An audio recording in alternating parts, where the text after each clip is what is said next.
and never gave back. He always won.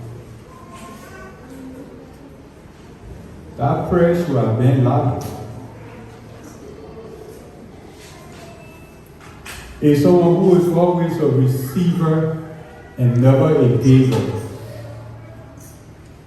So we talk when man, we want to see man when he's only a taker.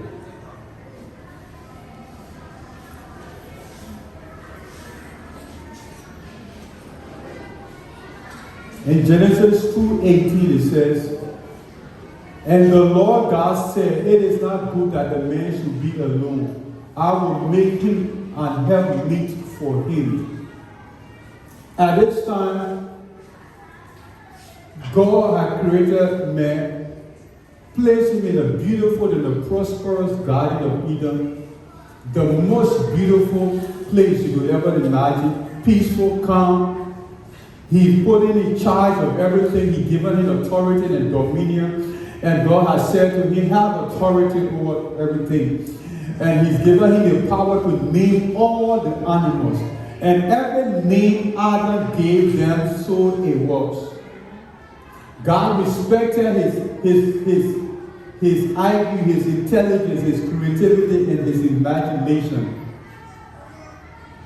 Let's say, for example, even if God didn't like certain name, he respected it. He didn't have a problem with it. Because God gave him that responsibility to have authority, to have dominion, to control. But after all that, God said it is not good that the man should be alone. When man is only a taker. But I said, what is wrong with man, Adam, be alone? But I got everything. I got job. I got money. I got influence. I got authority. I have access to the fruit of the garden. Everything is under my control. But what is wrong? Though he is in the Garden of Eden, he had everything to his disposal. He had dominion and the power of creative imagination. But God says to the angels, it is not good that the man should be alone. So the question this morning is, what is wrong with being alone? What is the danger of loneliness and its effects on you if you can already do what you want to do? What is the danger? That man wants to name any animal. He wants to kill anything he wants to do, have authority, have dominion. He can do it, but God said it is not good. What is the danger and the effect of loneliness if I can already do what I want to do? If I can make my own choices, and God doesn't interrupt my choices, and God doesn't interfere, and God respects my choices, what is the danger of being alone? We want to see man in the state of loneliness. Man in the state of loneliness. Man in the state of loneliness is a desperate being to deal with. Man in the state of loneliness is he's a very dangerous being to deal with. In a state of loneliness, man has an infinite or an endless capacity to take, and there is no one to whom he can and is willing to give. It means man in a state of loneliness, he's desperate because he has an endless capacity to take. And there's no one to whom he is willing to give. That means man is never willing to give. He is only willing to take. He is only prepared to take. He is only ready to take. In a state of loneliness, God is saying man is going to be a dangerous creature because he's not willing. There's no one to whom he wants to give. There's no one to whom he's prepared to give. So in a state of loneliness, man is a taker and not a giver. In a state of loneliness, man is a taker and not a giver. That's why when you see all the violence, all the war, the crime around the world, why with so much resources, and everything that God has placed on the earth for men to enjoy, while there's only 3% of people that control 80% of the world's wealth. And the remaining 97% control 20% of the world's wealth. Because man is a taker and not a giver, and there's no one to whom he is willing and prepared to give. But see here, on the other hand, God is the ultimate giver and not a taker. Why is God the ultimate giver and not a taker? In reality, there's nothing we can really give to God. There's nothing you can give to him. So God is the ultimate giver and not a taker. Now I'm bringing someone, see the opportunity. God is the ultimate giver and not a taker. But God creates man who is an ultimate taker and not a giver. Complicated dynamics. It's so complicated here, but we'll try to make it simple. How can this ultimate giver make someone after him who is not willing to give but will take? God, by definition and nature, is a giver and not a taker. He only knows how to give and doesn't take. That's why John 3:16 says, "For God so loved the world that he gave." God, by nature, by definition, taught the word God, and taught said, and God said, in the Hebrew, and the giver said, "It is not good that man should be alone." So by nature and definition, he's a giver. That's why when he called Abraham, he said, "Go to a land that I will give you." Look at all these lands. The earth is the Lord, the fullness thereof, the world and they that dwell therein. As far as your eyes can see, I will give it to you and to your descendants. Can you imagine that's what he's doing? He said, "This is the land that I will give you. And I will give it to your descendants." This is the creator of the entire universe. He has everything in his control. But he calls me and he said, "I will give it to you." It means God is the ultimate giver by definition, and he's not a taker. His nature only knows how to give. So when Jesus comes, he said, God loved the world that he gave his only begotten son. Even when he hung on the cross and they spat on him and they beat him and they nailed him, he said, "Father, forgive them, but they know not what to do," because by nature he's only able to give. So the giver, God said, it is not good for the taker, man, to be alone. That can be translated as this: man cannot be in a state of goodness when he is only a taker and not a giver. Man, you cannot be in a state of goodness. You cannot be good when you are in a state of being a taker and not a giver. Man only become good when he translated from being a taker to being a giver.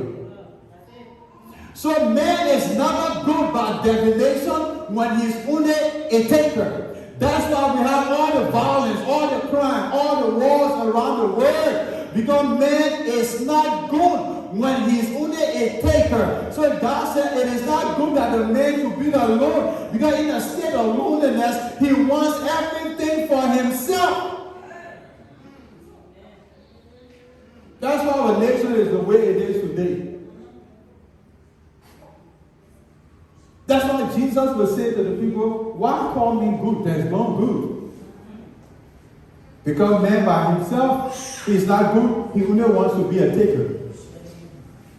So giving is about going beyond our limits or our sphere, beyond our ego, our selfishness, and our greed, and learning to care for others more than we care for ourselves.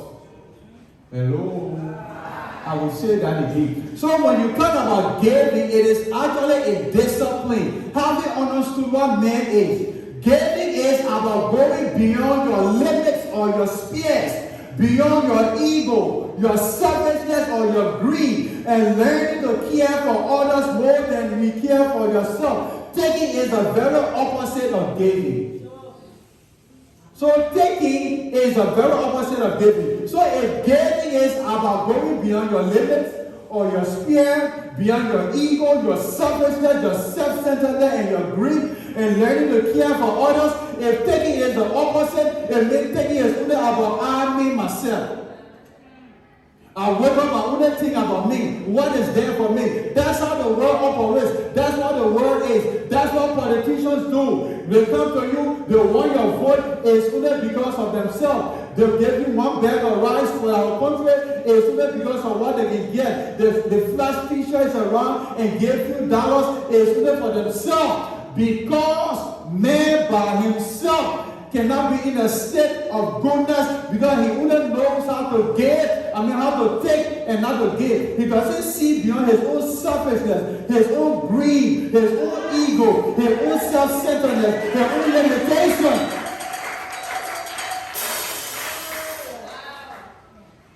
When man is only a taker, he's a dangerous being. Then you see violence, then you see greed, then you see hate, then you see envy, you see jealousy, because he's only a taker. Hello? So when you are able to go beyond your limits, your selfishness, your greed, from seeing yourself as the only thing to think about, it is only then that your heart is now open to receive God and to become connected with Him. Anybody who is not willing, who is not ready, who is not prepared to go beyond their limits, their selfishness, their greed, and go from seeing themselves to others, forget it. Don't waste your time. You're not ready to open up to God and be connected to Him. Because God is the ultimate giver. For God to give, He has to go beyond His limit. What the Philippians 2 said? He said, verse 5, let this mind be in you, which was also in Christ Jesus, who being very nature God, in the essence of God, He was God. He thought it not robbery to be equal with God, but named Himself on no repetition, took upon Himself the form of a servant, and was made in the likeness of man. That's going beyond your limits, beyond his own ego. That's why when the people came to make him the king, he refused. They wanted to make him king by force. He said, my kingdom is not of this world. I am a giver because I see beyond myself. I see beyond my ego and my selfishness. When the disciples came to him and he's with a woman at the well, and they said, come and eat. He said, my meat is to do the will of the Father. So if you claim that you are a Christian and you never go beyond yourself, beyond your limit, everything is about you, me, myself, and I, you are not ready to encounter God because that's the exact opposite of the God you claim to serve. That's the opposite of the God you claim to know. The God you talk about, the God you speak about, the God you raise your hands to and worship, He's a giver. He's a God that sees beyond Himself. John talked about this God. I want to talk about going beyond your limits. In Revelation chapter 5, immediately he's in the spirit. He saw the throne. And the one who sat on the throne, he couldn't describe him. His glory, his splendor. He can't even put into words his authority. And you have 24 elders bowing down and worshiping him and dropping that golden crowns before him. You have 4 living creatures. They don't rest day or night. And they're worshiping him. And guess what? But that very God, because his nature, by definition, he's an ultimate giver. What did he do? He came down in human flesh. That's why the word Emmanuel means God with us. And then how can I claim to serve such a God and I don't go beyond my limit and beyond myself? Where is the church at? Where is Christianity at? When we're not ready to go beyond the limits. When man is only a taker, he's a dangerous being. So see an illustration, the rich young ruler. Matthew 19:16-22. He wants to be connected to God. He wants to open up to God, but he's getting it wrong. And behold, one came and said unto him, Good master, what good thing shall I do that I may have eternal life? And asking Jesus. And he said unto him, Why callest thou me good? There is no one good but God. But yourself, you're not good. You are only a taker and not a giver. So he wants to disprove Jesus. Jesus said, I will use you to prove my point. And you want to act like that's the point that he's getting it. He said, There is no one good but God. But if thou wilt enter into life, keep the commandments. Hey, understand that scripture. If you want to enter eternal life, keep the commandment. And he said unto him, Which? So he asked Jesus, which one? Because I have done everything. Jesus said, Thou shalt not do murder, thou shalt not commit adultery, thou shalt not steal, thou shalt not bear false witness, honor thy father and thy mother, and thou love thy neighbor as thyself. The young man said unto him, All these things have I kept from my youth up. What lack I yet? Can you imagine? He said to Jesus, I have kept everything. I have not lacked anything. And Jesus, knowing the heart of man, they didn't argue with him. He knew he was right. Jesus said, But you get it here. That's the very point. You're getting it wrong. Go to the next thing. Jesus said unto him, If thou wilt be perfect, if thou wilt enter into life, keep the commandments. If thou wilt be perfect, if thou wilt enter eternal life, keep the commandment. If thou wilt be perfect, go, sell that thou hast, give to the poor, and thou shalt have treasures in heaven. Come and follow me. But the young man heard that saying, he went away sorrowful, for he had great possession, because man is a taker. Jesus said, You ready? You ready for this? I ain't got problem with you. You kept all the law, but if you're ready, go. Sell everything that you have. Give for the poor. Stop thinking about yourself. You are self-centered. Everything is about you, me, myself. But you're ready for God? Go and look beyond yourself. Think about the poor. Think about the needy. Then you are ready to follow me. But if you can't do that, you and Masadi get no discussion. And then guess what? They say he went home very sorrowful. Because he had great. Can you imagine? This guy came to Jesus and acting like everything is okay. Jesus said, I will prove to you that by yourself you are only a taker and not a giver. And as a taker, you are a very dangerous person. And it is not about your self-centeredness. Your capacity to have cannot be filled. And that's why you got to understand this. So don't fool yourself until you allow God, until you come to the place to know that God is the ultimate giver. I have to surrender to Him. You think that by getting education is going to satisfy you in your life. And you think that by getting a job and make salary is going to be okay.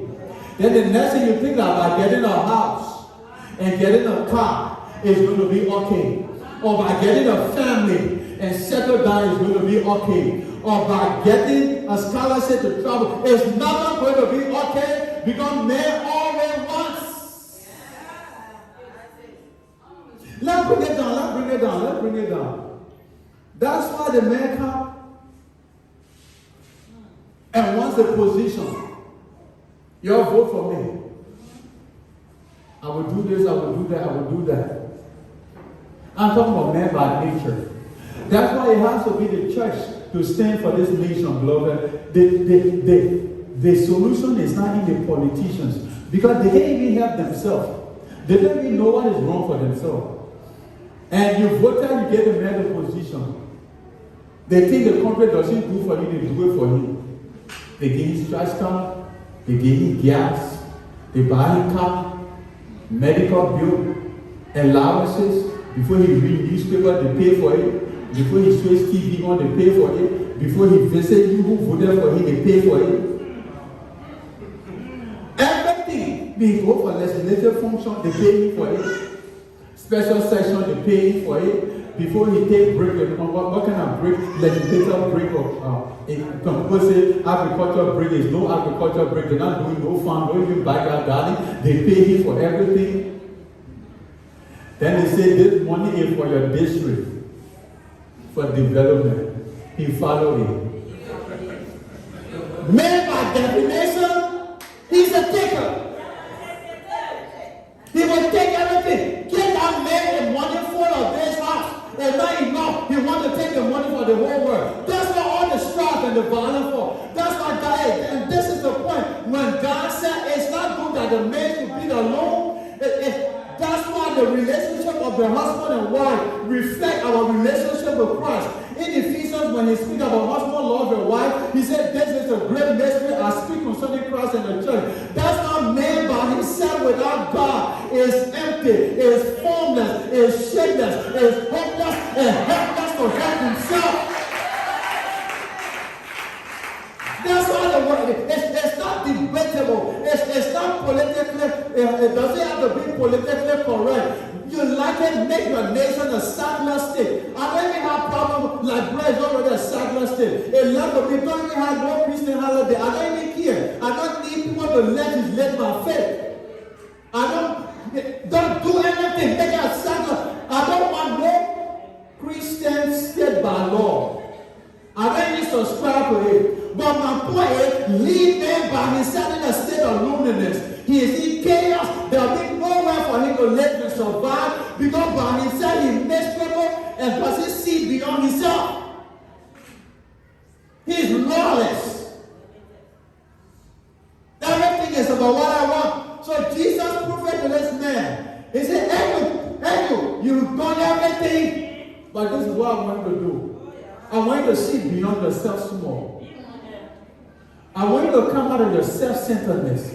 That's what Jesus was saying to him when he said, go and sell what you have and give to the poor. He was saying, look beyond yourself. Your whole world is about you. And then you want to serve God. But God sees beyond himself. That's why he was sending his only begotten son to die. God sees beyond himself. That's why Christ came.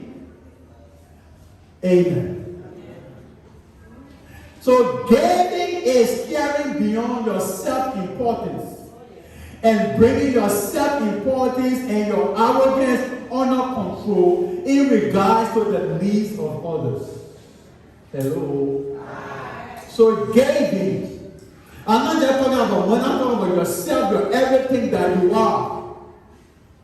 Is going beyond your ego. Ego is your self-importance. Need me. That me will do that one. Leave me. That me will tell us sorry. Ye are begging. That me will do that one over there. You're not ready to serve God. You are taker. And that's what people have become in the church today. We want to use the church and God to promote our own agenda, but we're not ready to give ourselves and anything that we have for Him. We want to use the church as an instrument of success. That's what church people are, and that's why we're so desperate. That's why church people are so desperate. Desperate for miracles, desperate for breakthrough, desperate for results, desperate for everything. Have a breakthrough and a miracle revival service. This space will impact no space. Have a prophetic declaration, and you say, I will be telling you from the day your mom born you up to today, everything that happened to you. You ain't going to get space. But bring people together and teach them to know God for themselves and make a surrender to God, that they will see miracles in their life. They ain't ready, they're not patient for it. Because man is only a taker. You don't want me to preach here again, I have this.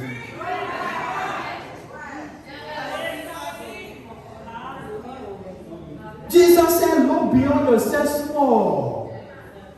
You love God, you serve God, you do all the good things. Just people look beyond yourself small. The world is hurting.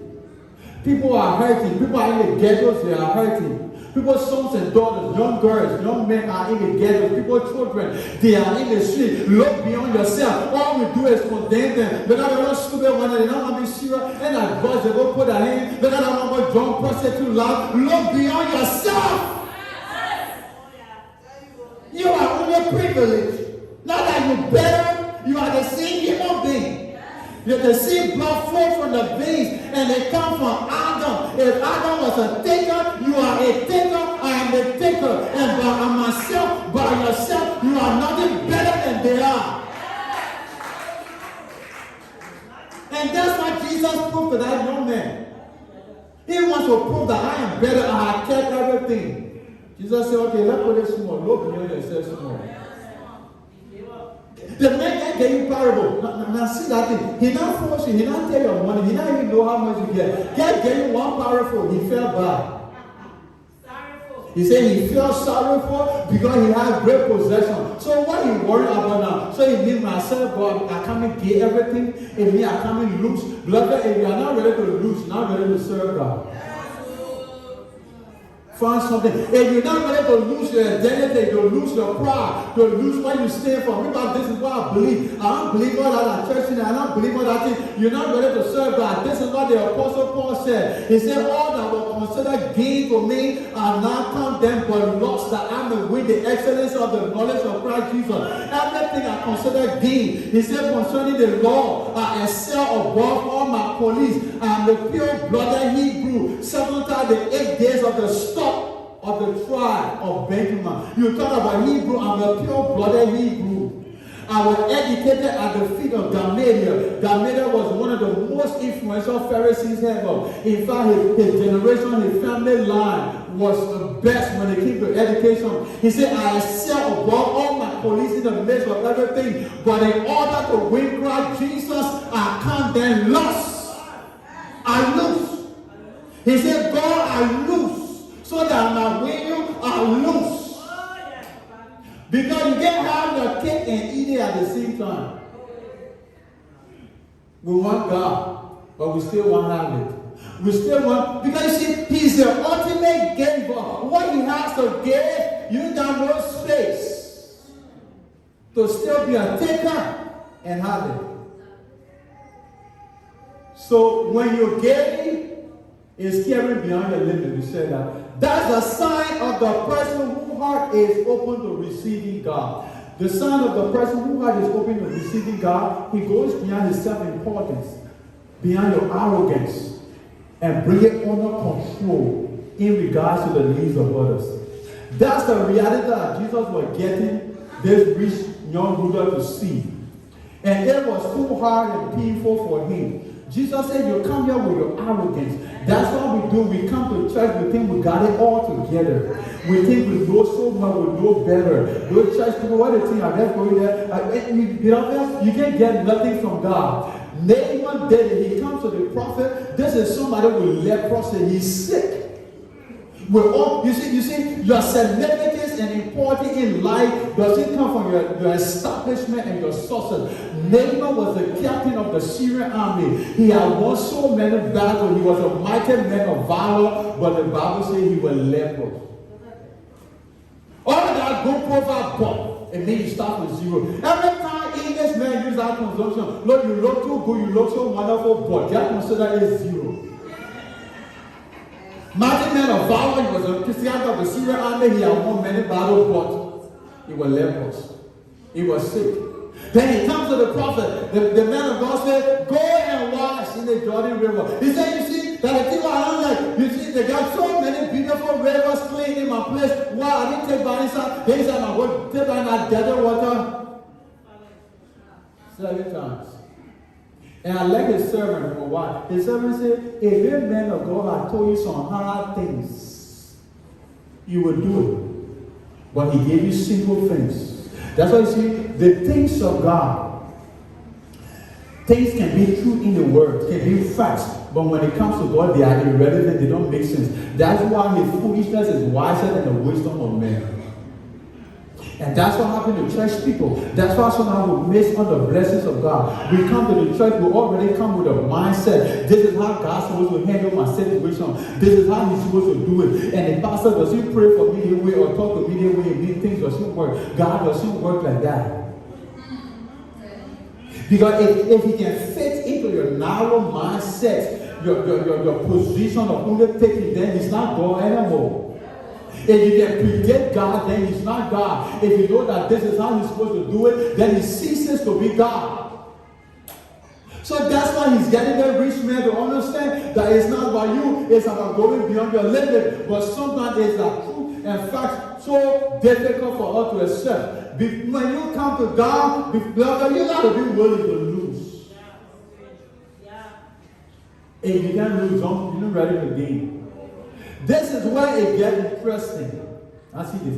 In any relationship, if you are the only one who continues to give and give, then you are also doing damage to the other person. Hello? If you're the only one who continues to give and give, you are depriving them of the most precious thing you can give them. That is self-esteem, self-respect of being important in your life.